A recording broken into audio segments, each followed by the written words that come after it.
Hey, what's going on, everybody? Robert Marzullo here with Ram Studios, and I thought of a new idea for a video today, so hopefully you like it. What this is going to be is how to draw like futuristic weapons. So, first, I'm just going to kind of establish a perspective lines here, grid or whatever, which you can do it with or without this, whatever you're comfortable with.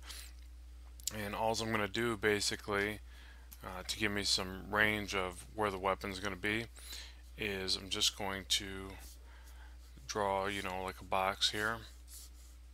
Make sure I can keep using this tool. I'm basically just holding shift on the current software that I'm using. I think a lot of them have this, depending on what software you're using. I'm not going to be software specific. The effect I'm doing can even just be achieved with, a ruler and a pencil and a piece of paper. So all I'm doing here is just defining the basic overall shape right there in perspective, and then from there I'll just start adding in some details, and then possibly what I'll do, let's see, I'll probably do something like this. Just want more reference lines here for the next portion.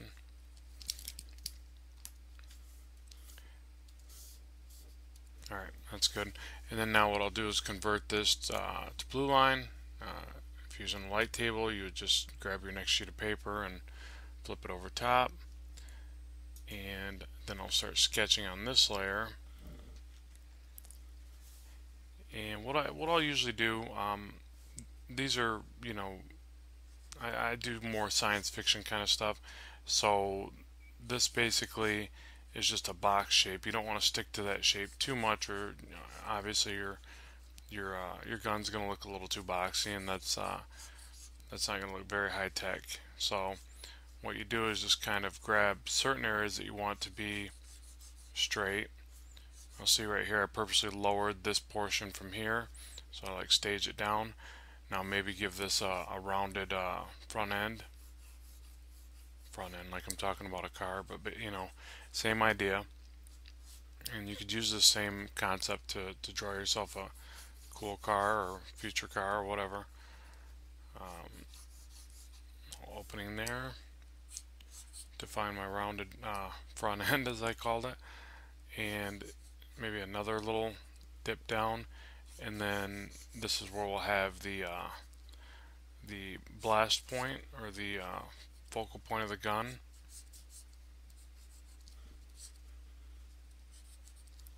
Right there, so there's our opening. And let's just give it like think in terms, if you're trying to make something look real high tech, I look at it like this: just add more lines or more trim lines, some closer together, some further apart. And what that does is it just makes it look a little bit more built, more fancy, or add a couple shapes inside shapes, and then finally get to your, you can't just keep doing it, and then finally get to your, say, your more shadowed, in this case a more shadowed area like this. And just by doing those few lines, even though they're still kind of bad, and they're not straight and clean yet, and then I can start adding a little bit more shade work like that, or line work like that. It adds more depth now because of that. And then some shading right there or something. I've been doing this a lot lately with my techie stuff. Just inside there, I'll kind of shadow some like circuitry. I think it looks kind of neat and looks cool when it's colored, and you can kind of just pick areas that you want it to look like they're lit up. So it's kind of a neat little fun, effect that doesn't take long. And you almost want it more dark than light, circuitry, the look that you're seeing a bunch of little intricate paths to the circuitry in there, something like that. Okay, so now back to the shape of it. So we'll go down to here, and then maybe at the bottom here, a little dip like that, and a circle. And maybe that's like a laser sight on this gun or something. And always draw like some cool bezels when you can. Bezels are easy to shade, and they add to the look once again. Now this will go back with the perspective lines like that. When I want to hurry up and change the trajectory, I don't want this thing again looking too boxy. It's already real boxy up in this area, so I got to fix that. Maybe another little bezel right there for the chamber area. Okay, so now to give this thing a little bit more cooler effect, you know, right now it's looking somewhat like a spaceship or something like that. Um, you know, maybe like a protruding side piece. Not sure what yet, but let's try a few shapes here and see what we get. So if we take this side piece and have it come off and then maybe recess back in.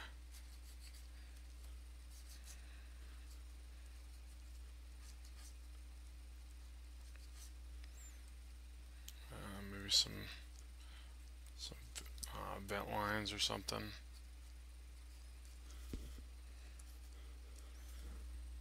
Yeah, not digging that one. Alright, and that's why I said try a few shapes.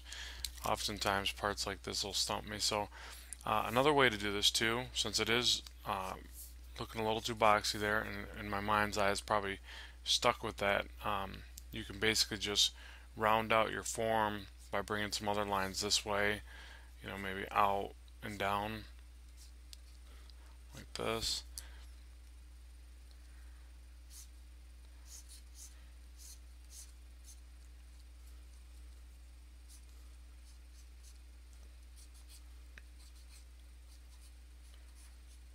It's more of those little kind of vent lines I was talking about. Those are fun and easy to do, and you can just kind of do the opening there and then round them back inside of themselves like that, and then maybe a little opening right there. Makes them look a little more depthy, and then shade back in here. Okay, so that's a little bit more appealing than that other shape. I'm still not digging it, but let's go with it for now. I'm going to recess this back all the way into there to really try to get away from that overly boxy look that we had going. So now, the other thing I think in mind, okay, since I have a lot of length on this particular firearm, then I'm probably going to think of this as a rifle. So I'm going to put two handles down here. I think one would look cool coming back this way.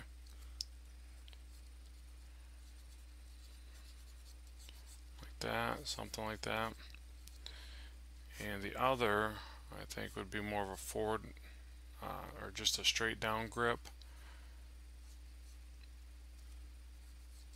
Can you tell I know all the lingo for firearms? Not really. Okay, so now, but again, I don't want it to just connect to that box shape, or it's going to look, again, boring and not well thought out. So I'm trying to think what shape I can do here. The firearm piece would, or the handles would probably connect flat to the bottom there, but I think I can maybe bring this part over, back in like this. You know, when in doubt, just start scribbling lines, you know, just see what sticks. I think another ridge in here would look cool. And then maybe down to the grip.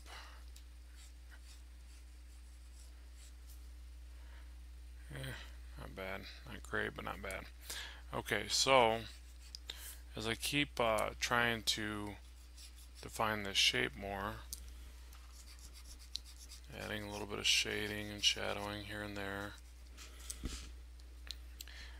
The other real quick and easy thing to do to make these things look more high-tech, kind of like what I was talking about with the circuitry lines here, are these little jobbers right here. A line over, down, over, connect, and just kind of add those all throughout the weaponry, and it makes it look a lot more high-tech. It's easy to do.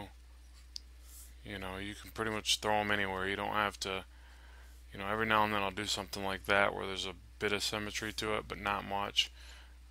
It almost looks cooler when there's not. So just keep doing that. And your little shadows here and there. Still kind of stumped on what I want to see here. I'm picturing something. I know something that lit up right here when the whole piece was done would be cool. You know, some little buttons or lights, but keep thinking about that while I do the rest of this.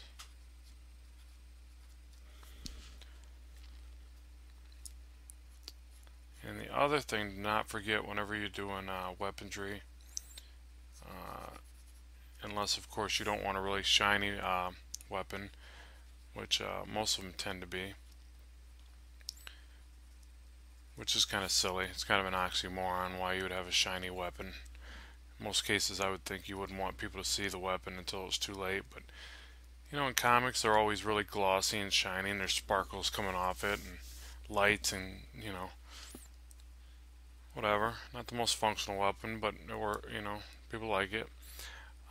But you know what I was going to get at is right through here you'll always see kind of like this, you know, probably like a glare or something like this.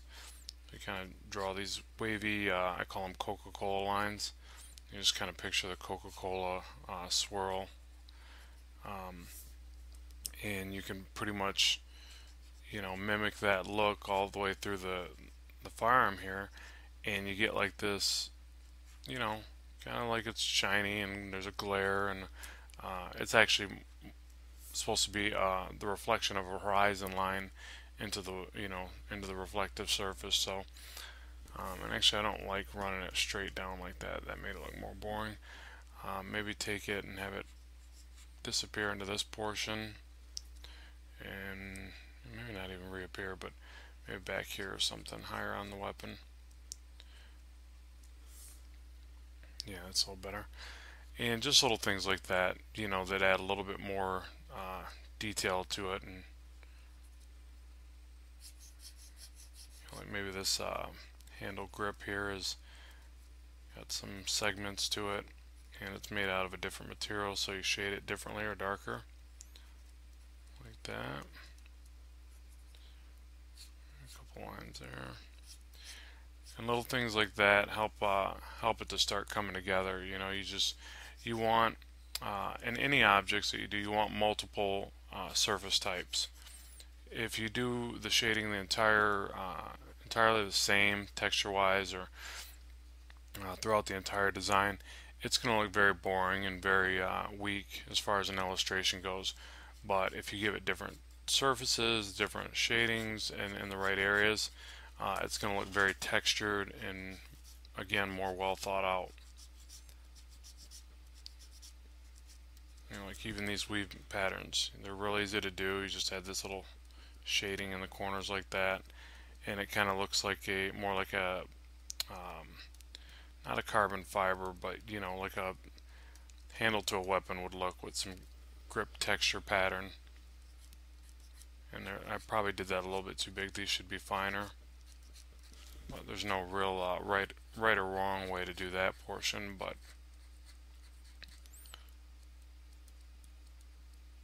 and I found when doing this little diamond shading that I'm doing right now, all you really have to do is pick the areas that would be darker on the gun and fill these little diamond spots in like that, and then leave a highlight area wherever your highlight is.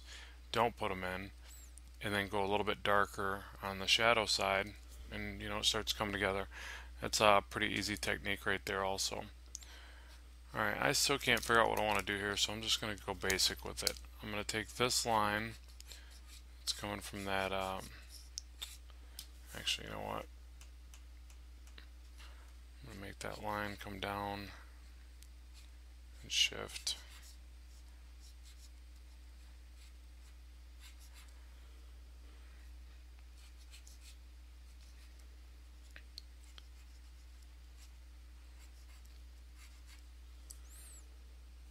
Alright, and then what I'll do is add a couple more little segments here and there.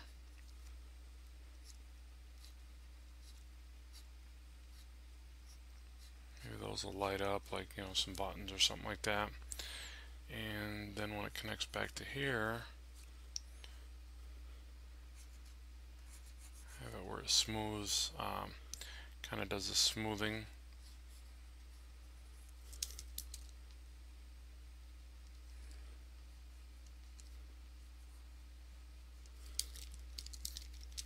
Get rid of that. That way it doesn't just abruptly flatten out right there. I'm trying to just get it to flow into that section. A little bit anyways.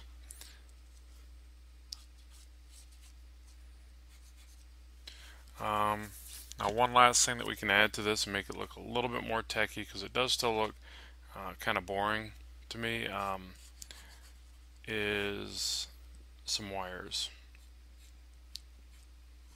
Let's take a little wire right there, a couple of segments in that, maybe another one.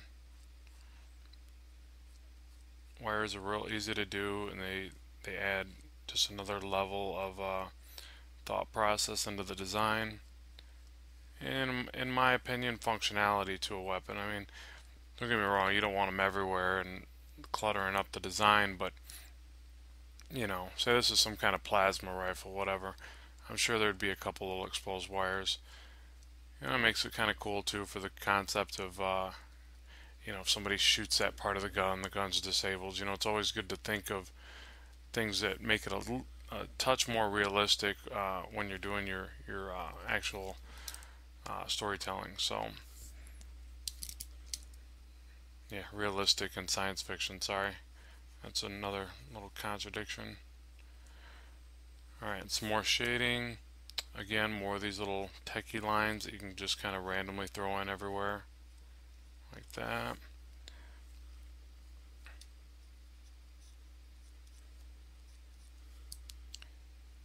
And you know, another good thing is to figure out blocks of shadow in here. So say you come through here, you say, alright, that whole back portion of the gun is going to be more into shadow.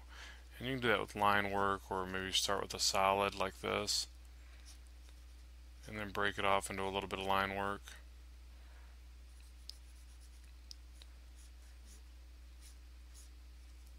You know, but the main point is that you're designating larger areas that would be in shadow, like say right up here. And again, it just adds another level of realism to whatever you're drawing, because obviously there's not, you know, there's got to be shadow on pretty much everything you draw. And on reflective surfaces, it seems to be a little bit more of a hard line, hard edge to do that. If that makes sense. Okay. And the one thing that I haven't added to this is a trigger. So maybe this thing is like really fancy and it just knows when you want it to fire. Or we could just add some kind of trigger mechanism down here. Again, using the perspective lines that we started with. Have those flow back. And little trigger right there. Boom.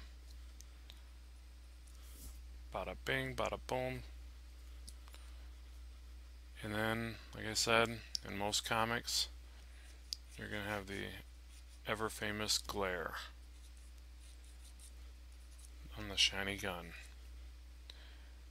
And probably some little highlights and some little sparkles.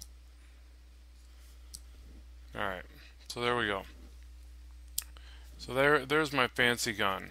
You know, it's not too fancy, but it gets the point across. And then, you know, like you've seen in other videos of mine, if you've checked them out, I would just take this and refine it, draw a couple more layers over top, go to the inking stage, and get that to a more finished product. So, let's see, actually, you know what? The shadow back there. See, I'm still seeing stuff I want to add to this.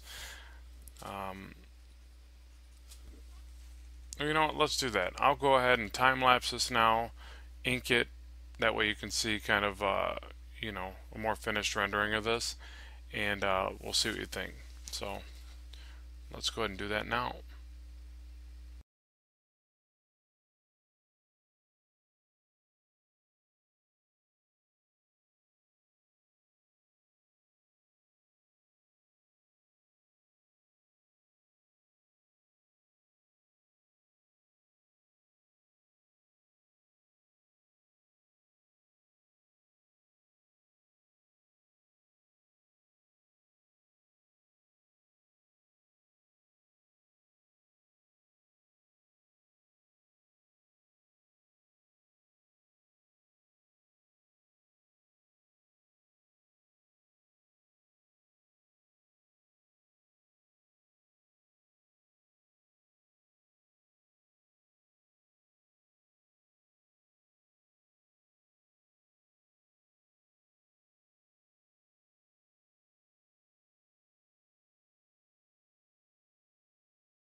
Okay, everybody, so there it is. This is my finished rendition of the futuristic weapon that I wanted to show you.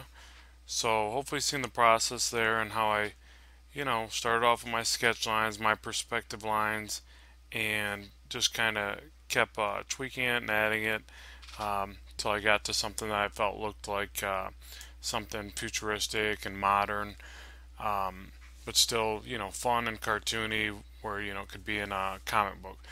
Um, and this is like something that I would draw in my own Blackstone Eternal comic book, which you can find on Indy Planet. If you'd ever like to get a copy and support it, that'd be great. And keep liking and subscribing to these videos and sharing them so that I can keep bringing them your way. And let me know what other things you'd like to see, and I'll try to implement that in my future upcoming videos and draw that next for you. So again, thanks very much for watching. This is Robert Marzullo with Ram Studios. Take care and keep drawing. Bye bye.